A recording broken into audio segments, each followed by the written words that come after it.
اللہ تعالیٰ جل شانہ نے قیامت کے دن کی قسم کی تو ساتھ نفس لوامہ کی بھی قسم کی۔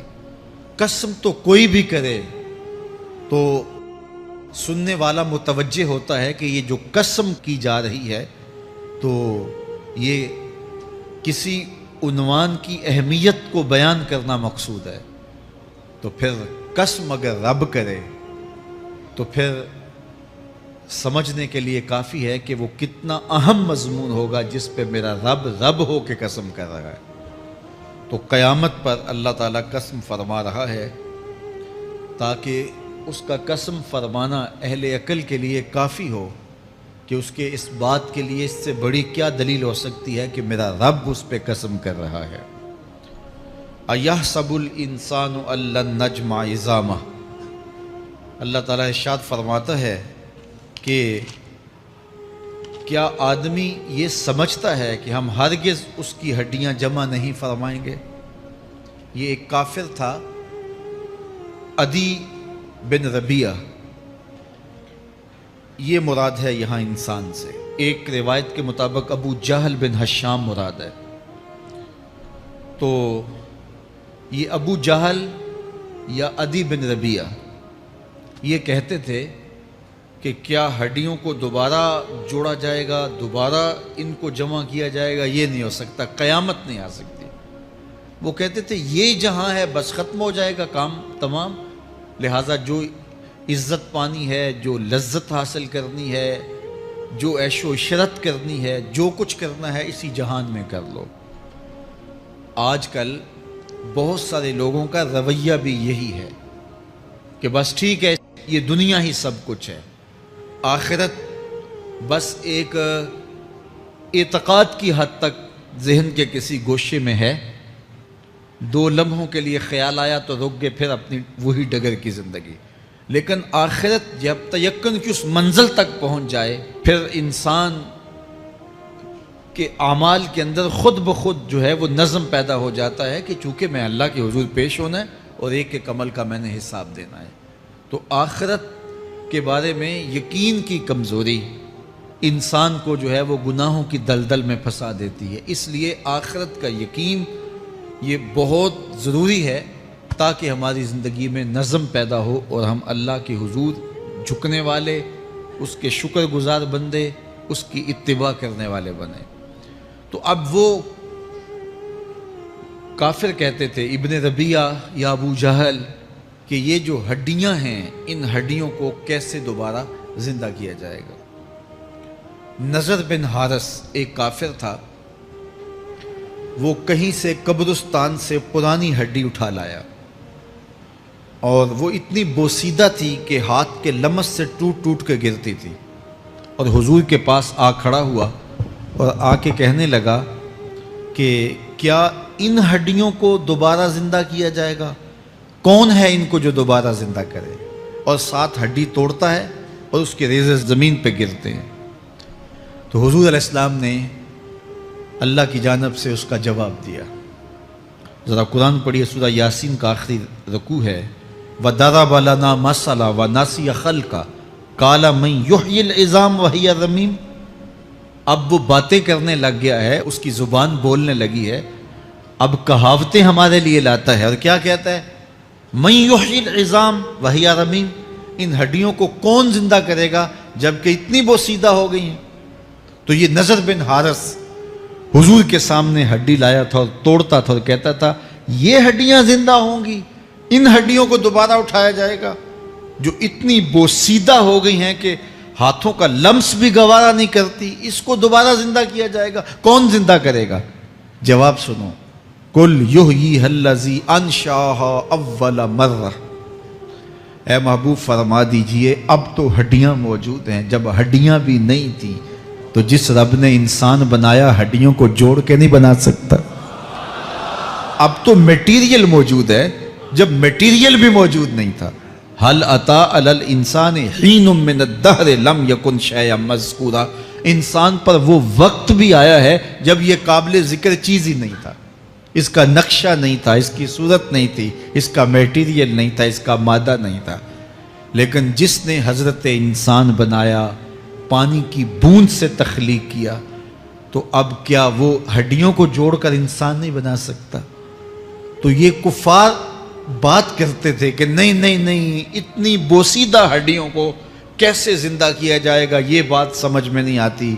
پھر ان کے ذرے بکھر گئے، بعض انسانوں کو جانور چیڑ پھاڑ کے کھا گئے، کچھ وہ کھا گئے، کچھ ہڈیاں پڑی رہ گئیں، کچھ ان کی ہڈیاں راکھ بن کے اڑ گئیں۔ تو کیسے ہو سکتا ہے کہ ان کو دوبارہ زندہ کیا جائے، ان کے اجزاء جوڑے جائیں؟ اب یہ عدی بن ربیعہ نے بھی یہی کہا۔ اللہ ارشاد فرماتا یحسب الانسان ان لن نجمع عظامہ، یہ آدمی گمان کرتا ہے، کہتا ہے کیا ہڈیوں کو دوبارہ زندہ کیا جائے گا؟ اللہ فرماتا ہے کیوں نہیں، ہم اس بات پہ قادر ہیں کہ اس کے انگلیوں کے پور پور کو دوبارہ کھڑا کر دیں، اور اس کے اجزاء جو بکھرے ہوئے ہیں ان کو ہم اکٹھا کر کے دوبارہ ان کو جوڑ دیں، ہمارے لیے کوئی مشکل نہیں ہے۔ لیکن یہ اس کا خیال ہے کہ ہڈیوں کو کیسے جوڑا جائے گا۔ لیکن سورہ یاسین میں جو دلیل دی اس پہ کس قدر جو ہے وہ اشش کرنے کو جی چاہتا ہے۔ فرمایا کہ کل یحییھا الذی انشأھا اول مرہ، یہ کہتے ہیں یہ ہڈیاں کون جوڑے گا؟ کہا جب ہڈیاں بھی نہیں تھی، جس نے ہڈیاں بنائی اس کے لیے جوڑنا کیا مشکل ہے؟ تو یہ عجیب تم نے بات کی۔ تو اللہ تعالیٰ جل شانہ قیامت کے دن ہمارے وجود دوبارہ اٹھائے گا اور اپنے حضور بندوں کو کھڑا کرے گا اور ان سے سوال پوچھے گا۔ یہ نہیں ہے کہ جو مرضی کرتے گئے، ایک آدمی نے ظلم کیا، جبر کیا، زیادتیاں کی، لوگوں کا حق لوٹا، لوگوں کا مال غصب کیا، عزتیں پامال کی، اور اتنا مؤثر تھا کہ عدالتیں وہ خرید لیتا تھا، کچہریاں وہ خرید لیتا تھا، پولیس وہ خرید لیتا تھا، کوئی سے پوچھنے والا نہیں تھا، اس کی بات چلتی تھی، اس کا فون چلتا تھا، اس کا رکا چلتا تھا، عیش و عشرت کی زندگی گزاری اور مر گیا، ہزاروں کے حق غصب کر کے، ہزاروں کا مال ہڑپ کر کے، لوگوں کی آبروئیں لوٹ کے مر گیا اور قبر میں چلا گیا، بس قصہ ختم۔ اب نہ وہ اٹھے گا نہ اس سے حساب لیا جائے گا، تو پھر انصاف کہاں گیا؟ ایک عدالت ایسی ہونی چاہیے کہ جس عدالت میں اس کو بھی پکڑا جائے اور ٹکٹکی پہ باندھا جائے کہ دنیا پر تو کسی نے تجھے پکڑا نہیں، آ اس عدالت میں تیرے خلاف سلطانی گواہ بھی موجود ہیں اور تجھے گناہوں کا، جرم کا بدلہ بھی دیا جائے گا، اور منصف جو ہے وہ انصاف کرے اور ان مظلوموں کو کھڑا کیا جائے کہ دنیا پر تو تمہاری داد رسی کسی نے کی، اس دربار میں تمہاری پوری پوری داد رسی کی جائے گی۔ عقل مانتی ہے کہ ایک ایسا دربار ہونا چاہیے، ایسا احتسابی عمل ہونا چاہیے، ایک ایسی عدالت لگنی چاہیے کہ جس کا کہیں جسے انصاف نہیں ملا اس کو وہاں جا کے انصاف ملے، اور وہ دن قیامت کا دن ہے۔ اس کا یقین زندگی میں نظم پیدا کر دیتا ہے اور تھر تھر بدن کانپتا ہے کہ آج اگر ہم مؤثر بھی ہو جائیں اور کسی کے سامنے جواب دے نہ ہوں، لیکن ایک عدالت تو ہے جہاں ہم نے جواب دہ ہونا ہے اور اپنے ایک ایک عمل کا حساب دینا ہے۔ تو اللہ ارشاد فرماتا ہے کہ اس عدالت کے سامنے تم نے پیش ہونا ہے، تمہارے جوڑ جوڑ کو اللہ تعالیٰ دوبارہ کھڑا کرے گا اور اس کو دوبارہ تخلیق کرے گا اور پیدا کرے گا، اور تم دوبارہ کھڑے ہو جاؤ گے، اس کے حضور پیش ہوگے۔ بل یرید الانسان لیفجر امامہ، بلکہ آدمی چاہتا ہے کہ اس کی نگاہ کے سامنے بدی کرے۔ استغفر اللہ۔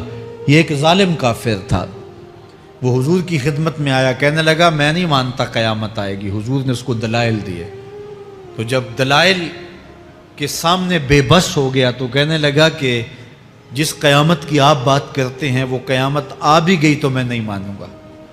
اللہ اکبر۔ تو وہ انکار کرنے والوں کی انتہا ہوتی ہے، اور ذرا دیکھیے وہ کیا بول رہا ہے، بل یرید الانسان لیفجر امامہ۔ اس کی سرکشی دیکھیے، اس کا تمرد دیکھیے۔ وہ کہتا ہے اچھا اگر قیامت قائم ہوئی تو یہ گناہ، یہ جرم، یہ بدی، یہ بدکاریاں، یہ ظلم جو میں کرتا ہوں، یہ بدکاریاں رب کے سامنے کروں گا۔ کیسی ڈٹائی ہے، مذاق اڑاتا ہے، تمسخر اڑاتا ہے آخرت کا۔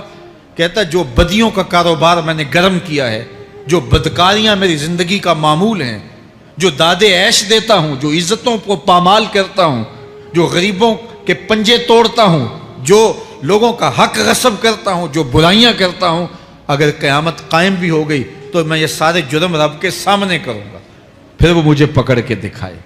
اللہ اکبر۔ یسأل ایان یوم القیامہ۔ پھر پوچھتا ہے اچھا قیامت کب آئے گی؟ یہ تمسخر کے طور پہ پوچھتا ہے، لاؤ نا قیامت، کب آئے گی قیامت؟ میں جرم رب کے سامنے کرنا چاہتا ہوں۔ اللہ اکبر۔ اب جواب سنیے، اب لفظوں کا ترجمہ اس زور سے کیا ہی نہیں جا سکتا جس زور کے لفظ ہیں۔ وہ کہتا ہے قیامت کب آئے گی؟ میں تو یہ جرم رب کے سامنے کرنا چاہتا ہوں، کوئی قیامت نہیں ہے، مذاق اڑاتا ہے۔ قیامت کب آئے گی؟ آواز آئی، فَإِذَا بَرِقَ الْبَصَرُ وَخَسَفَ الْقَمَرُ وَجُمِعَ الشَّمْسُ وَالْقَمَرُ۔ جب قیامت آئے گی تو آنکھیں چندھیا جائیں گے، چاند بے نور ہو جائے گا، سورج اور چاند اکٹھے ہو جائیں گے۔ یقول الانسان یومئذ این المفر۔ آج جو کہتا ہے کہاں ہے قیامت، اس دن بھاگتا پھرے گا، کوئی پناہ گاہ ہو بتاؤ، کوئی ہے ٹھکانہ چھپنے کا، کوئی پناہ گاہ ہے؟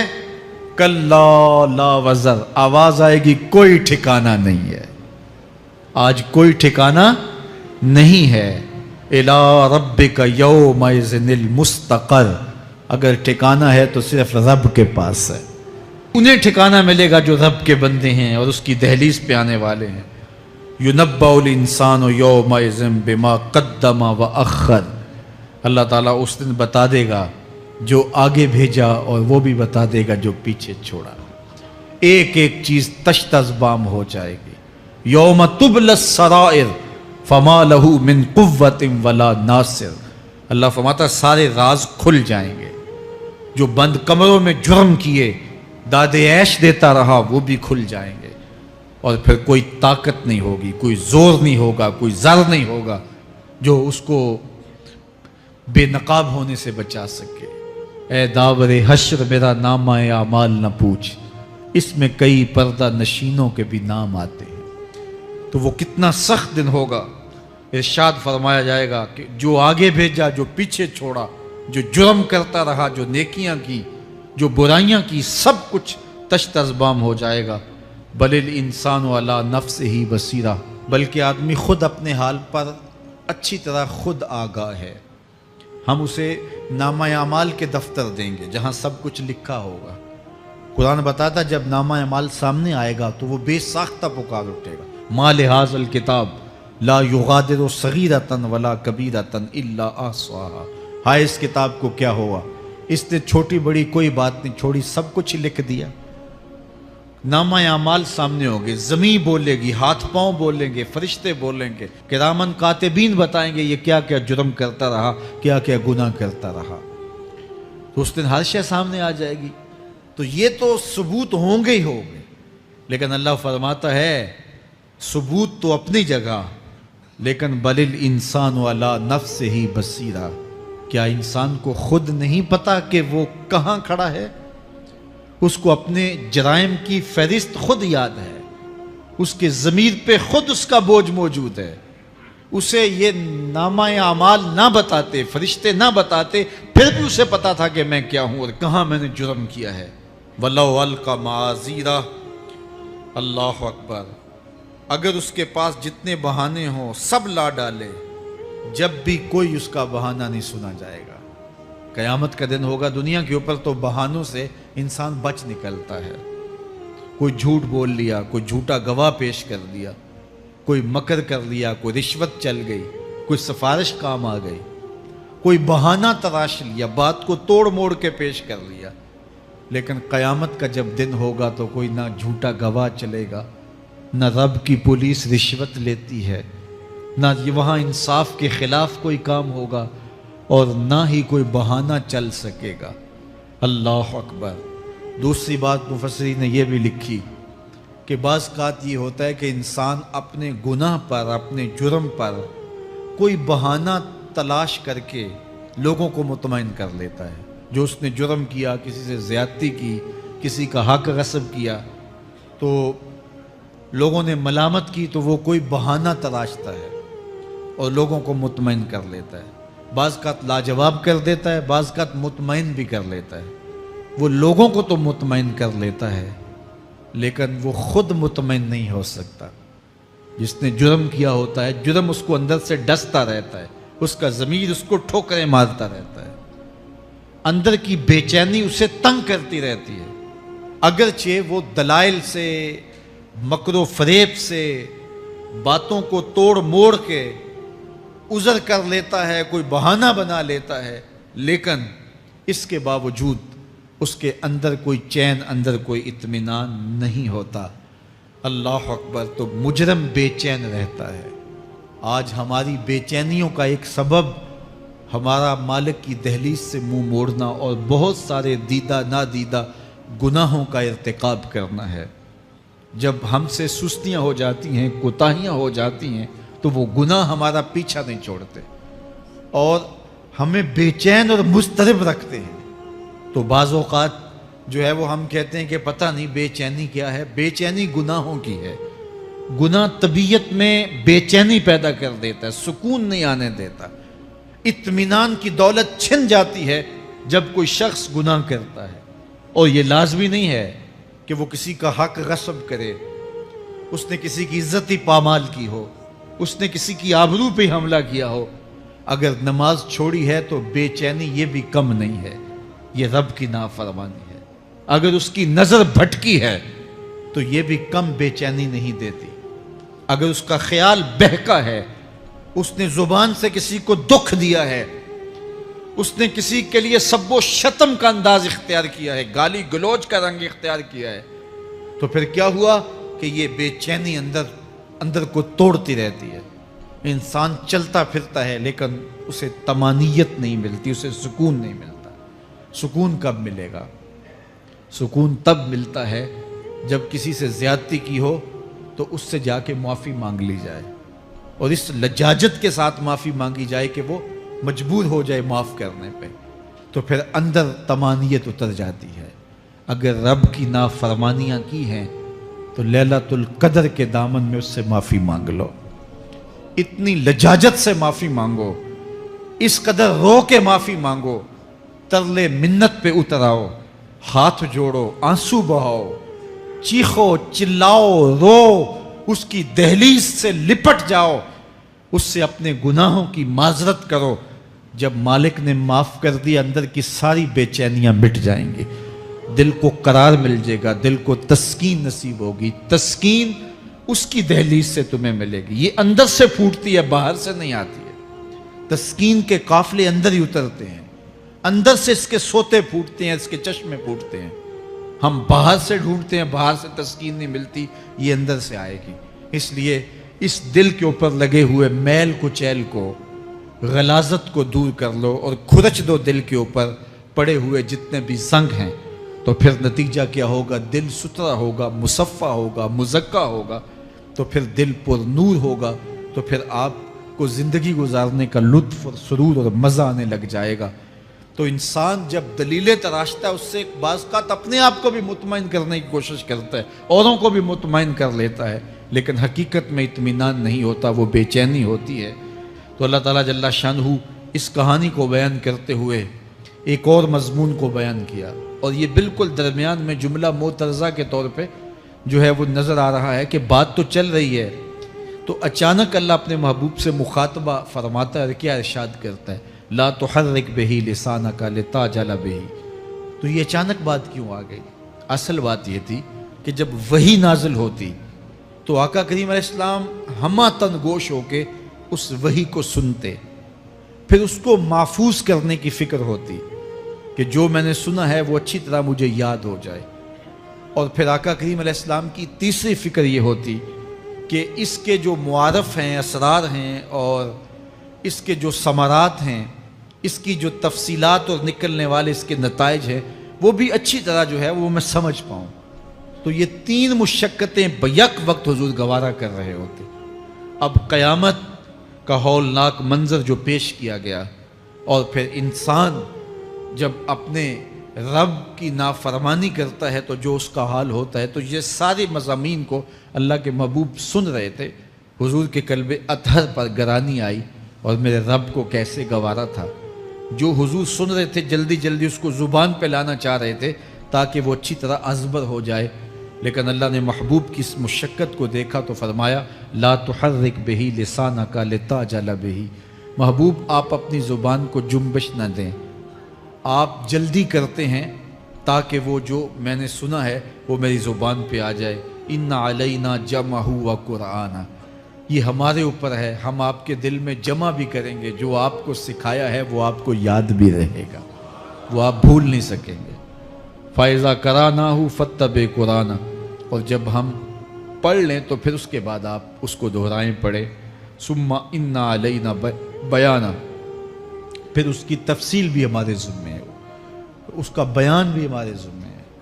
اس سے وہ لوگ جو حجیت حدیث کا انکار کرتے ہیں اور پھر وہ کہتے ہیں کہ نہیں بس قرآن مجید کی آیات ہی ہیں، اس کے علاوہ اور کچھ نہیں ہے، وہ من اللہ نہیں ہے، تو یہاں غور کرنا ہے۔ ثم ان علینا بیانہ فرمایا گیا، پھر ہمارے اوپر ہے اس کا بیان جو آپ کو ہم القاء کریں۔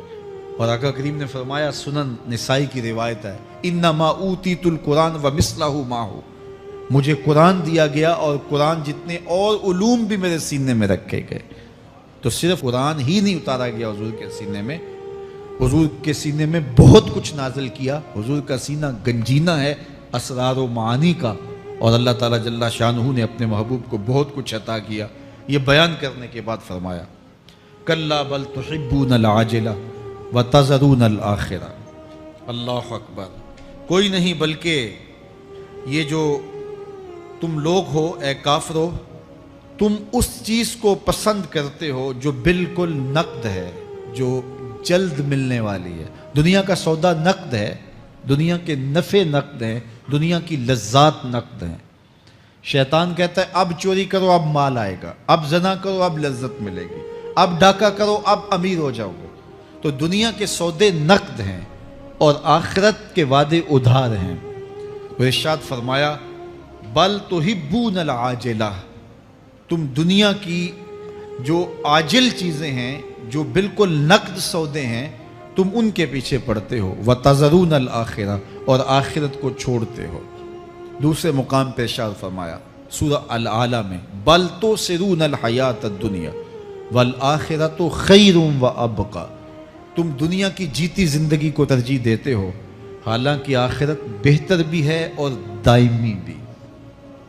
میں آپ کی توجہ چاہوں گا، آخرت بہتر بھی ہے اور دائمی بھی، لیکن تمہاری ترجیح یہ دنیا ہے جس کی آخرت کے مقابلے میں کوئی حیثیت ہی نہیں ہے۔ حضور نے ارشاد فرمایا، اگر کسی کو جنت میں ایک کوڑا رکھنے کی جگہ مل جائے، ایک ڈنڈا رکھنے کی جگہ مل جائے، دنیا و ما فیہا کی دولتوں سے وہ زیادہ قیمتی ہے۔ 7 براعظموں پہ پھیلی ہوئی کائنات، سمندروں کی تہوں میں قیمتی موتی، پہاڑوں کے دامن میں قیمتی معدنیات، مالیاتی اداروں کے پاس سرمائے، لوگوں کے پاس دولت کے انبار، یہ سارے اکٹھے کر لیے جائیں اور ان کی قیمت لگائی جائے، اور جنت میں ایک ڈنڈا رکھنے کی جگہ، ایک عصا رکھنے کی جگہ، ایک کوڑا رکھنے کی جگہ، وہ جگہ پھر بھی زیادہ قیمتی ہے۔ پراپرٹی ویلیو ہوتی ہے نا، وہ کہتے ہیں کہ دور دراز دیہات سے 10 ایکڑ فروخت کریں تو یہاں ہمارے بائی پاس پہ اگر لیں تو 1 کنال جگہ آئے گی، 10 ایکڑ فروخت کر کے یہاں 1 کنال ملے گی۔ اور اگر آپ مزید اس کو فروخت کر کے مزید جو ہے وہ کسی مہنگے علاقے میں چلے جائیں تو ہو سکتا ہے 2 مرلے اس 10 ایکڑ کے مقابلے میں آئیں۔ تو اس طرح مختلف جگہوں کی پراپرٹی ویلیو ہوتی ہے۔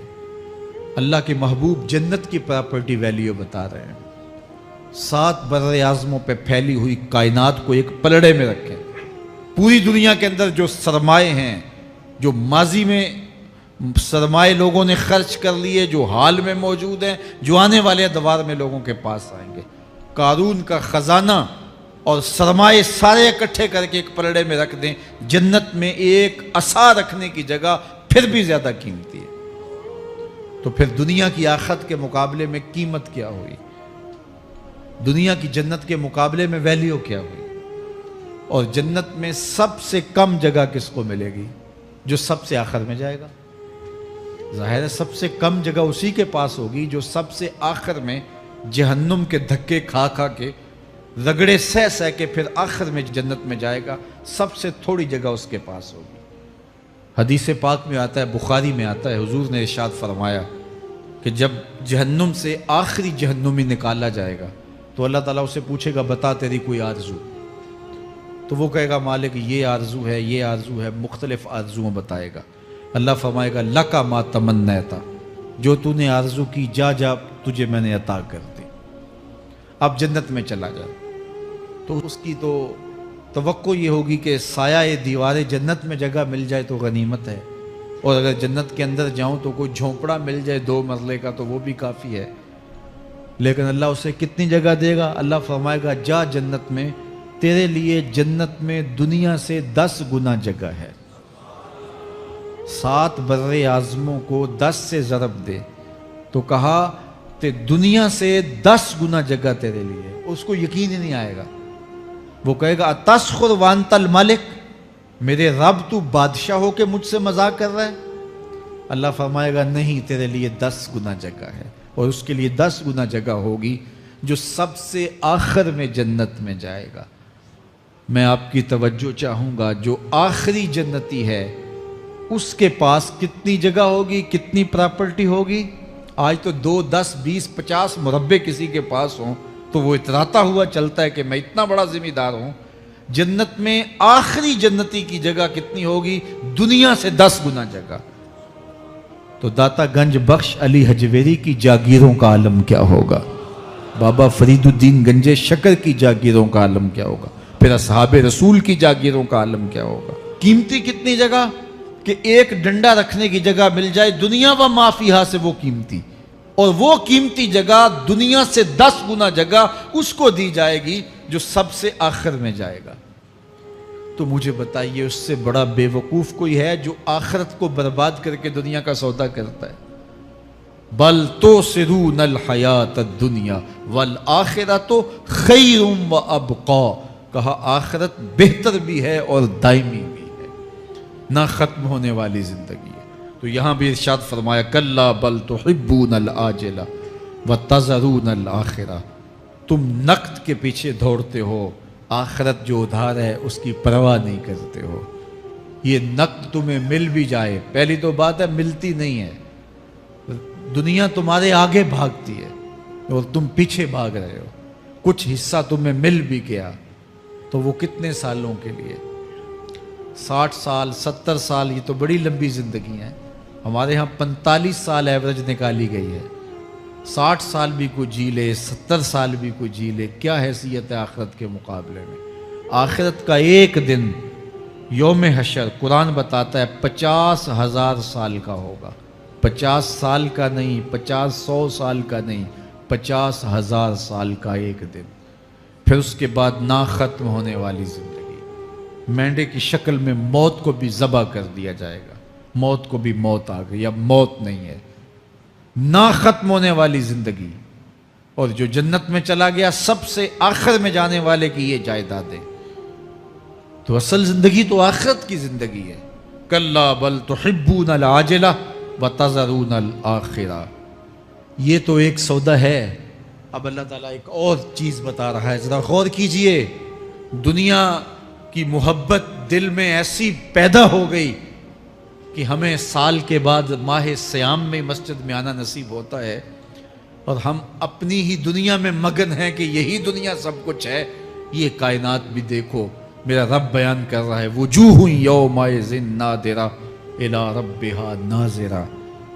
وہ دن جب آئے گا تو جب بندے اس کے حضور حاضر ہوں گے جنہوں نے اپنی زندگی حزم و احتیاط سے گزاری ہوگی، رب کی اتباع میں، فرما برداری میں، اس کے حکموں کو پورے کرتے بسر کی ہوگی، پھر ان کو صلہ کیا ہوگا؟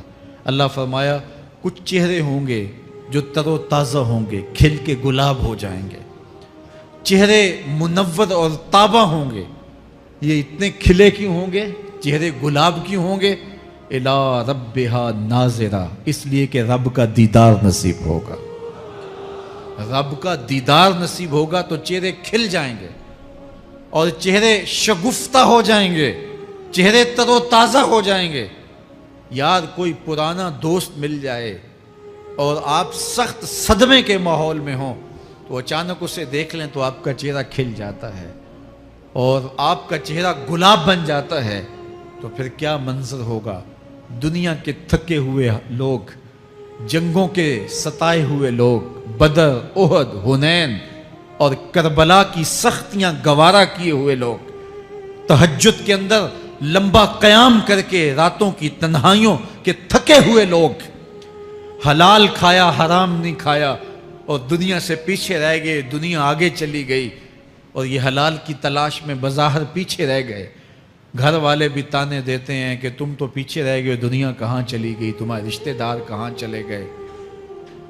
تانے اور تانوں تشنیع کے برستے تیر سہے ساری زندگی گزار دی. دکھوں کے مارے ہوئے یہ شخص جب قیامت کے دن اپنے رب کے حضور جائیں گے تو اللہ رخ انور سے نقاب ہٹا دے گا. پھر کیا ہوگا؟ اللہ کا دیدار ہوگا تو یہ چہرے کھل جائیں گے, ساری تھکن اتر جائے گی, جنم جنم کی ساری تھکن اتر جائے گی اور چہرے شگفتہ گلاب بن جائیں گے. اللہ فرمائے گا دیکھو ان کے چہرے کیسے کھلے ہوئے, وجوہ یومئذ ناظرہ الی ربہا ناظرہ. یہ تو خوش نصیب لوگوں کے چہرے ہیں. ووجوہ یومئذ باسرہ, اور پھر اس دن کچھ منہ بگڑے ہوئے ہوں گے. کیسے بگڑے ہوں گے؟ پاؤں میں درد ہو تو چہرے پر بگاڑ ہوتا ہے, پیٹ میں درد ہو تو چہرہ اچھا دکھائی نہیں دیتا, کان میں درد ہو, آنکھ میں درد ہو, سر میں درد ہو تو چہرہ بگڑ جاتا ہے. اور ان کے چہرے اتنے بگڑے ہوں گے, کوئی آنے والا خوف طاری ہو تو چہرے بگڑ جاتے ہیں. اور انسان کے چہرے کی ہوائیاں اڑی ہوتی ہیں, اب ان کے چہروں کی ہوائیاں اڑی ہوں گی. کیوں؟ قرآن بتاتا ہے تظن ان یفعل بہا فاقرہ, یہ ڈر رہے ہوں گے کہ ہمارے ساتھ اب جو سلوک ہونے والا ہے وہ کمر کی ہڈی توڑ دے گا.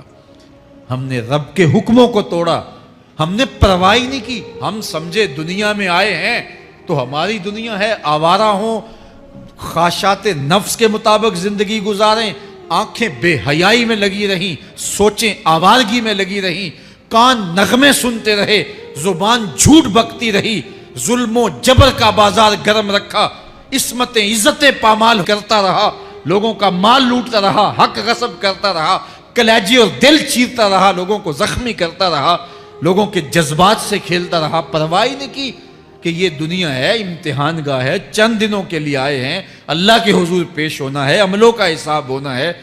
اب جب وہ دیکھیں گے کہ ہمارے ساتھ کیا ہونے والا ہے تو ان کے چہرے پہلے بگڑ جائیں گے. کیوں؟ وہ گمان کریں گے کہ ان کی ریڑھ کی ہڈی توڑ دی جائے گی. ایسے عذاب آئیں گے جس طرح کسی کی ریڑھ کی ہڈی ٹوٹ جائے تو اس کا چہرہ شگفتہ گلاب تو نہیں ہوتا, اس کا چہرہ جو ہے وہ تو کس قدر مرجھایا ہوا ہوتا ہے. تو اللہ ارشاد فرماتا ہے اس طرح ان کے چہرے ہوں گے. ابھی عذاب آیا نہیں ہے لیکن چہرے پہلے اترے ہوئے ہوں گے, اور جب عذاب کی بھٹی میں ڈالے جائیں گے, اللہ اکبر, اور وہ سخت عذاب. حضور نے جبریل امین سے پوچھا مجھے جہنم کے عذابوں کا ذکر سناؤ. عرض کی حضور سب سے ہلکے عذاب کی کہانی سناتا ہوں, اور وہ یہ کہ جہنمی کے پاؤں میں آگ کا جوتا رکھا جائے گا, باقی پورا بدن اس کا سلامت ہوگا. یہ سب سے ہلکے عذاب کی کیفیت ہے. اب پاؤں میں آگ کا جوتا ہوگا, حدت, گرمی, شدت اتنی ہوگی کہ دماغ پگھل کے ناک اور کانوں کے راستے سے باہر آ جائے گا. پاؤں میں رکھے ہوئے جوتے کی گرمی دماغ کو ایسے چڑھے گی کہ وہ پگھل جائے گا اور ناک اور کانوں کے راستے سے باہر آ جائے گا. تو اللہ کے عذاب کے خوف سے چہرے بگڑ جائیں گے, حالت سلامت نہیں رہے گی. یہ بات ذہن میں رکھیں کہ اللہ جس کو جہنم میں ڈالے گا اس کو اس صورت میں نہیں ڈالے گا, یہ محمدی صورت ہے. یہ شکل اس کی چھین لی جائے گی اور اس کی شکل بڑی کر دی جائے گی. اس کا ایک ایک دانت احد پہاڑ جتنا ہوگا. احد پہاڑ کا پھیلاؤ 15 کلومیٹر پہ ہے. 15 کلومیٹر کا ایک دانت اور 32 دانت کتنے ہوں گے تو منہ کتنا بڑا ہوگا. اس کو اتنا بڑا اس لیے کیا جائے گا تاکہ وہ عذاب کی تکلیف زیادہ سہے. 70 گز موٹی کھال ہوگی اور کھال جل جائے گی تو اللہ قرآن میں فرماتا ہے ہم نئی کھال دے دیں گے تاکہ عذاب کی تکلیف اس کو گوارا کرنی پڑے. پھر چیخے گا, چلائے گا, ہائے مجھے پانی دو, پانی دو, پیاس کی شدت ہے. 70 سال تک تو اس کی کوئی آواز ہی نہیں سنے گا. 70 سال کے بعد داروغہ جہنم چیخ کر کہے گا کیا مانگتا ہے؟ وہ بولے گا مجھے پانی چاہیے. کہا جائے گا تو بے بھی ملتا ہے پانی.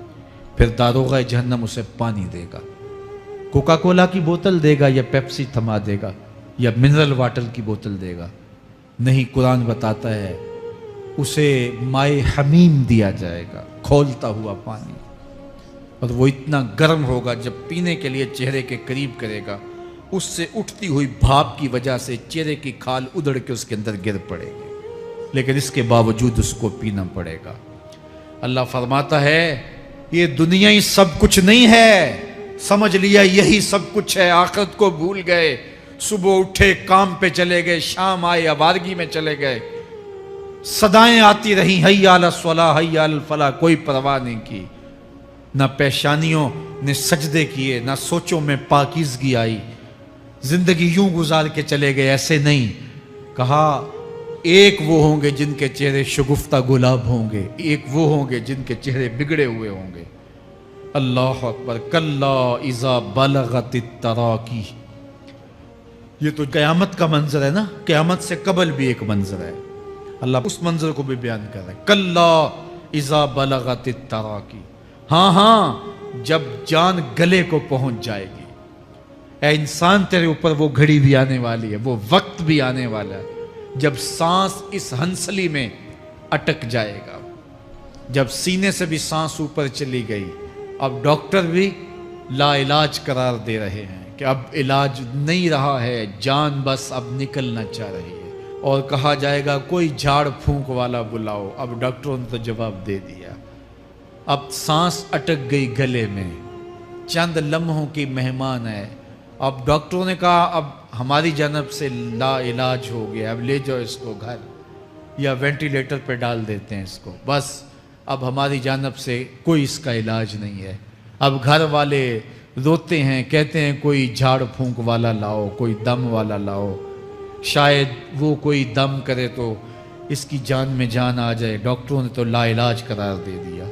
وَظَنَّ عَنَّهُ الْفِرَاقُ، اللہ فرماتا ہے یہ تو جھاڑ پھونک والے کو ڈھونڈ رہے ہیں، لیکن جس کی سانس یہاں اٹکی ہے وہ سمجھ گیا ہے اب موت آ گئی ہے، اس کو یقین ہو گیا ہے کہ اب موت کے لمحے آ گئے ہیں، اب میں بچ نہیں پاؤں گا، اب آنکھیں تاڑے لگی ہوئی ہیں، وَالْتَفَّتِ السَّاقُ بِالسَّاقِ، پنڈلی پہ پنڈلی چڑھ رہی ہے، جب موت آ جاتی ہے تو پھر پنڈلی سے پنڈلی لپٹ جاتی ہے، اس کو پھر جدا کرتے ہیں، اور جدا کر کے دونوں انگوٹھے باندھ دیتے ہیں تاکہ پنڈلی کے اوپر پنڈلی نہ چڑھے۔ اللہ وہ منظر بیان کرتا ہے، صاحب یہ وقت آنے والا ہے جب دونوں انگوٹھے باندھ دیے جائیں گے، جب ناک میں روئی ٹھونس دی جائے گی، جب چٹے لباس میں کفن دیا جائے گا، جب غسال کے سامنے بے بس پڑے ہوں گے، وہ چاہے یہ بازو اٹھائے چاہے یہ بازو اٹھائے، گرم پانی ڈالے یا سرد پانی ڈالے، جب بس پڑے ہوئے ہوں گے جو ہے وہ غسل دینے والوں کے، اور ناک میں روئی ہوگی اور دونوں انگوٹھے آپس میں بندھے ہوں گے، یہ محل، یہ ماڑی، یہ کوٹھیاں، یہ بنگلے جس کو سویر شام لگ کے حلال حرام کی تمیز کیے بغیر بنایا تھا، غوث اعظم رضی اللہ تعالیٰ عنہ بولے مکان بنا رہا ہے، بسیں گے اور حساب تو جا کے دے گا، اور یہ تو ایک رات بھی تجھے اس گھر کے اندر نہیں رکھیں گے کہ چلو ایک رات مہمان رکھ لیں، کہتے ہیں نہیں نہیں مہمانوں نے بھی جانا ہے تو جلدی کرو اس کو سپرد کراؤ، وہ تو تیرا لباس بھی پھاڑ کے اتاریں گے، خود غسل دینے کے لیے تیار بھی نہیں ہے، تجھ سے خوف آنے لگا ہے، جاندی واری ڈرونا بنے ہوتے ہاتھ نہ لاندے ڈر دے، جنہ لئی تو پاپ کمائے اج کتھے نہیں تیرے کر دے، آج تو وہ تیرے ساتھ تجھے غسل دینے کے لیے آمادہ نہیں ہے۔ وَالْتَفَّتِ السَّاقُ بِالسَّاقِ، جب پنڈلی پہ پنڈلی چڑھنے لگ جائے گی، إِلَىٰ رَبِّكَ يَوْمَئِذٍ الْمَسَاقُ، اس دن تیرے رب کی طرف ہی لوٹ کے جانا ہے۔ فَلَا صَدَّقَ وَلَا صَلَّىٰ، اس نے نہ تو سچ مانا اور نہ نماز پڑھی، وَلَٰكِنْ كَذَّبَ وَتَوَلَّىٰ، ہاں جھٹلایا اور منہ پھیر کے چل پڑا۔ ثُمَّ ذَهَبَ إِلَىٰ أَهْلِهِ يَتَمَطَّىٰ، پھر اپنے گھر کو اکڑتا ہوا چلا۔ اولا لک فاولا ثم اولا لک فاولا، تیری خرابی آ پہنچی، ہاں تیری خرابی آ پہنچی۔ ایحسب الانسان ان یترک سدی، انسان دنیا میں یہ گمان کرتا ہے اس کو سدا چھوڑ دیا جائے گا۔ سدا عربی میں ایسے اونٹ کو کہتے ہیں جس کی مہار کسی کے ہاتھ میں نہ ہو، شترے بے مہار، جہاں مرضی جس گھاٹ سے چاہے پانی پیے، جہاں سے مرضی چارہ لے، تو شتر بے مہار کو کہتے ہیں سدا. تو یہ انسان بھی گمان کرتا ہے کہ میں بھی سدا ہوں, مجھے کوئی کیوں پوچھے, میرے جذبات پہ کوئی کیوں قدغن لگائے, مجھے کیوں روکے کوئی. بالخصوص جوانی کے ایام کے اندر جوان کو بڑا ہوتا ہے کہ کوئی مجھے کیوں, وہ تو ماں باپ کے کہنے میں بھی نہیں آنا چاہتا, وہ کہتا ہے کیوں مجھے روکتے ہیں, میری جوانی ہے, میرے جذبات ہیں, مجھے آزادی سے جینے دو, کیوں میرے راستے میں رکاوٹ بنتے ہو, میں سدا ہوں. اللہ فرماتا ہے نہیں, ایک اونٹ تو سدا ہو سکتا ہے, جس کو میں نے اشرف المخلوقات بنایا ہے اس کو تو سدا نہیں چھوڑوں گا, اس کو تو پابند بناؤں گا حکام کا. اب وہ کہتا ہے کہ نہیں نہیں, یہ کیسے دوبارہ اٹھائے جائیں گے. اب دوبارہ وہی بات پھر آ گئی, الم یکن نطفۃ من منی یمنا. اللہ فرماتا ہے ایک بوند تھی نا, پانی کا ایک قطرہ تھا جو رحم مادر میں رکھا گیا, ثم کان علقہ, پھر وہ پانی کا قطرہ لوتھڑا بنا, فخلق فسوی, پھر اللہ نے اسے پیدا فرمایا اور پھر ٹھیک ہموار کیا, فجعل منہ الزوجین الذکر والانثی, پھر اس سے وہ جوڑ بنائے, کوئی مرد بنایا کوئی عورت بنائی. کہا اب غور کر, اب تیری آنکھیں دیکھتی ہیں, بجلیاں چمکتی ہیں, تیری زبان کا طوطی بولتا ہے, لوگ اشش کرتے ہیں تیری گفتگو پہ, تیری گفتار پہ صدقے جاتے ہیں, تیرے لہجے کے جمال کو دیکھتے ہیں, تیرے سینے کا زور, تیرے پنجوں کی طاقت, تیری دماغ کی تیزیاں اور تیری سوچوں کے اجالے, تیری زوردار ٹانگیں, تیرے کڑیل بازو اور تیری چوڑی چھاتی اور تیرے گلاب کی پتیوں جیسے ہونٹ. اے انسان, یہ سب کچھ کہاں تراشا گیا؟ ماں کے رحم میں, اس تاریکی میں جو 3 پردوں میں تھی. تیرا سر تیرے گھٹنوں میں تھا اور تیرے رب نے وہاں تیرے اندر نسوانیت یا رجولیت کی صلاحیتیں پیدا کی, تیری آنکھوں میں چمک پیدا کی, تیرے کانوں میں نغمے بکھیرے, تیری زبان کے پٹھوں پہ قوت ذائقہ رکھی, تجھے بولنے کی صلاحیت دی, تیرے پنجوں میں زور رکھا. آج تو مفتی شہر ہے, آج تو علامۃ الدہر ہے, آج تو قاضی القضات ہے, آج تو منسٹر ہے, آج تو وزیر اعظم ہے, آج تو پہلوان ہے, آج تو شہزادہ ہے, آج تو بادشاہ ہے, آج تو زوراور ہے. آج تیری طاقت کے کیا کہنے, آج شیروں کو تو نچا لیتا ہے, ہاتھیوں کو تو بٹھا لیتا ہے, آج تو بڑا زوراور گھڑ سوار ہے. آج تیری طاقت کے کیا کہنے, تو کشتی کرتا ہے, زمانہ دیکھنے آتا ہے. آج تیری طاقت کے شوہرے ہیں, تیری عظمت کے تنتنے ہیں. لیکن انسان, تو ایک ناپاک قطرہ تھا اور رحم مادر میں تھا. تیرے اندر یہ رنگ کس نے بھرے, تیرے کانوں میں نغمے کس نے رکھے, تجھے دماغ کی قوتیں کس نے دی, زبان کو بولنا کس نے سکھایا, آنکھوں میں توانائیاں کس نے رکھیں, تیری زبان کا طوطی بولتا ہے, یہ سلیقے کس نے دیے. پھر اللہ فرمایا, کتنا زوردار بیان ہے, الیس ذالک بقادر علی ان یحیی الموتى. جو ماں کے پیٹ میں ایک نطفے کو ایک خوبصورت انسان بنا سکتا ہے, ہڈیوں کو جوڑ کے دوبارہ انسان نہیں بنا سکتا. کیا وہ دوبارہ تجھے کھڑا نہیں کر سکتا اپنے سامنے پیش ہونے کے لیے, جس کے حکموں کو تو نے توڑا ہے, جس کے فرامین کا تو نے مذاق اڑایا ہے؟ کیا وہ اتنا ہی بے بس ہے کہ اپنے حضور تجھے جو ہے وہ کھڑا ہی نہیں کر سکتا ہے؟ جس رب نے تجھے ماں کے شکم میں شکل دی. حضرت شیخ فرید الدین عطار بولتے ہیں, سانے کستی سلاتی می شود, ایسا کاریگر ہے مٹی سے بادشاہ بنا ڈالتا ہے. اس نے مٹی سے دارا و سکندر بنائے, اس نے مٹی سے جو ہے وہ رستم و سہراب بنائے, اس نے مٹی سے کیا کیا بنا دیا جو مٹی سے بادشاہ بنا سکتا ہے. جو نطفہ رحم مادر سے جو ہے وہ شکل اور صورت اور رنگ اور جمال بنا دیتا ہے. تیری صورت نکھرتی ہے, تیرے ہونٹ گلابی ہیں اور تیری نرگسی آنکھیں ہیں, تیرے ریشمی بال ہیں اور تیری خوبصورت رنگت ہے. تو چال چلتا ہے تو لگتا ہے قیامت چل رہی ہے.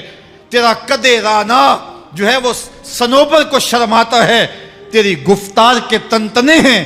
جس نے اتنی خوبصورت شکل ماں کے رحم میں بنائی, کیا وہ ہڈیوں کو جوڑ کے دوبارہ انسان نہیں بنا سکتا؟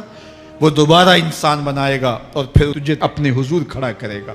اور ایک حدیث میں آتا ہے اللہ بندے کو اپنے حضور کھڑا کرنے کے بعد اپنے سامنے سے ہٹنے نہیں دے گا جب تک 5 سوال نہیں پوچھ لے گا۔ ان عمر ہی فیما افنا ہو، اس کی عمر کے بارے میں پوچھے گا کہاں ضائع کی، میں نے تجھے زندگی دی 60 سال 70 سال 40 سال 50 سال، اس زندگی کو کہاں گزار کے آیا ہے۔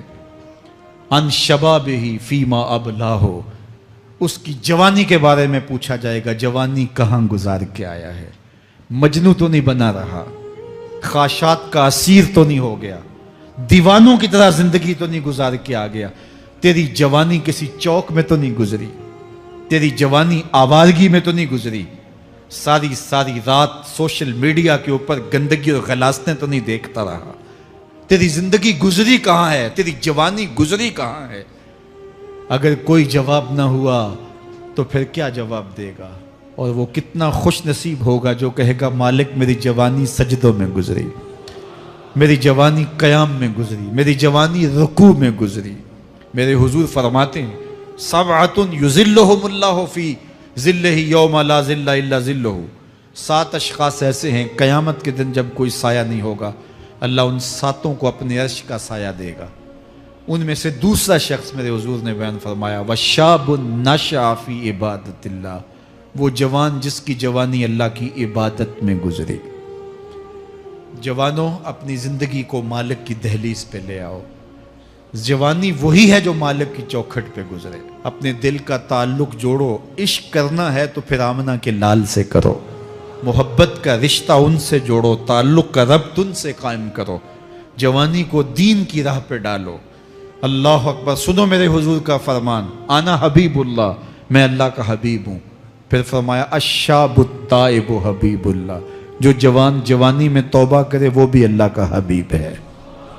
آؤ اللہ کے حبیب بن جاؤ، اللہ کے حبیب بن جاؤ، اللہ کے حبیب بن جاؤ، اللہ کے محبوب بن جاؤ۔ لیلۃ القدر کی گھڑیاں ہیں، رات کا پچھلا پہر ہے، اللہ کے حضور یہ عہد کر کے اٹھو مالک جو زندگی گزر گئی آئندہ جوانی کا ایک ایک لمحہ تیرے لیے گزرے گا، جیوں گا تو تیرے لیے، مروں گا تو تیرے لیے، میری ایک ایک سانس تیرے نام وقف ہوئی، میری زندگی کی ایک ایک ساتھ تیرے نام وقف ہوئی، میں اپنا سب کچھ تیرے لیے پیش کرتا ہوں۔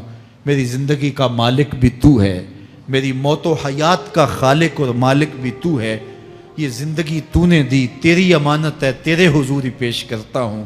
اور لیلۃ القدر کی گھڑیوں میں اس عزم کے ساتھ گھروں کو لوٹو کہ اللہ میری زندگی کا ایک ایک لمحہ تیرے نام ہوا، آنے والے موسم تیرے نام ہوئے، میری جوانی تیرے نام ہوئی، میرے آنسو تیرے نام ہوئے، میری پیشانی تیرے نام ہوئی، میرے دل کی دھڑکن تیرے نام ہوئی، میری صلاحیتیں تیرے نام ہوئی، میری زبان بولے گی تو تیری تسبیح بولے گی، تیرے ذکر کے ترانے پڑے گی، میرے کان سنیں گے تو قرآن کے نغمے سنیں گے، میری آنکھیں دیکھیں گی تو مالک تیری قدرت کی نشانیاں دیکھیں گی، تیرے رسول کا روضہ دیکھیں گی، تیرا کعبہ دیکھیں گی۔